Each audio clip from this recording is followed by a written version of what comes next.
Now is the Dean of Washburn Tech. Congratulations are in order, Mr. Scott, as well. I know that you just started that position recently, and if you wouldn't mind talking a little bit about your background this morning for me, that kind of gives you, a leg up as you're going into this new position. Sure. Well, I started in the private sector and then was in economic development for a number of years.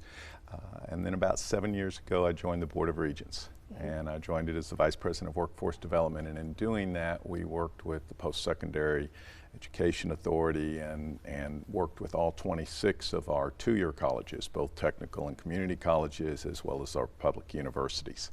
And that involved, obviously, state grants, federal grants, program review, and multiple other things. And that's why I was so excited about coming to Washburn Tech, because it gave us the opportunity to work with people who are really passionate about it, about technical education, and also I really feel there's a lot of big opportunity for us to move forward with it. Yeah, no, so is that kind of what initially drew you to Washburn Tech, you would say, to begin with? And it is. The great Topeka area, of course, as we're celebrating our birthday today. Absolutely.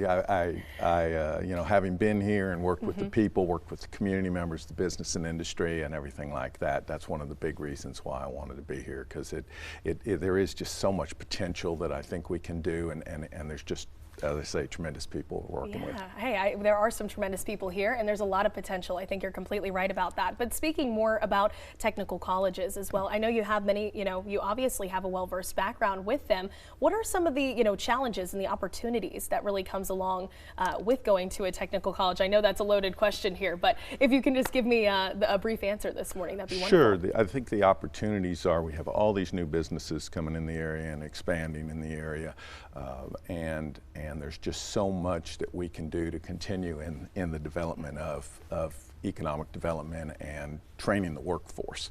For the challenges are making sure we have the workforce resources and also making sure that we retain our super faculty and staff that we have at the college. Yeah, because you guys do have some wonderful people over yes, there. I know we've interviewed a couple of them, right, so it's great. Right.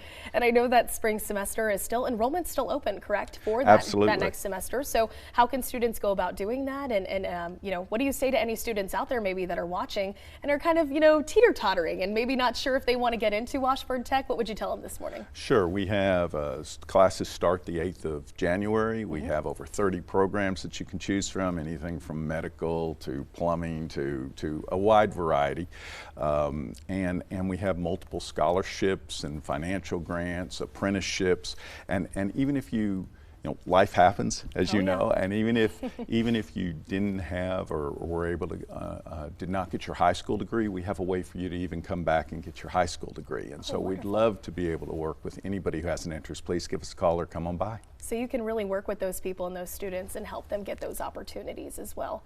That's great. That's wonderful. Well, is there anything that you want to share us that you're kind of thinking, maybe down the road and you're excited for? Any goals that you have specifically for Washburn Tech that you'd like to see kind of come to fruition throughout the next year here? Yes, I think in the next year, there are 3 areas that we really have some possibilities with. Number one is we need to continue to expand our relationship with Washburn and making sure that it's a smooth transition for the students. But we also need to continue to expand our partnerships with all the high schools around to make sure that those students also have a smooth transition to us and we can work with them.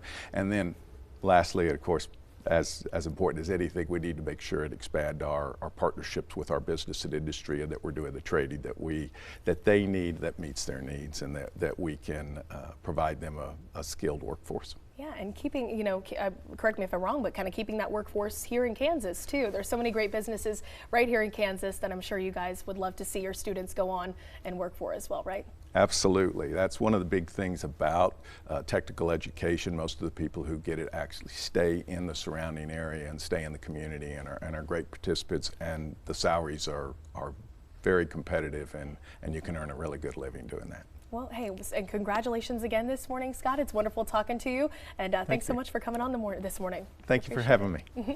All right.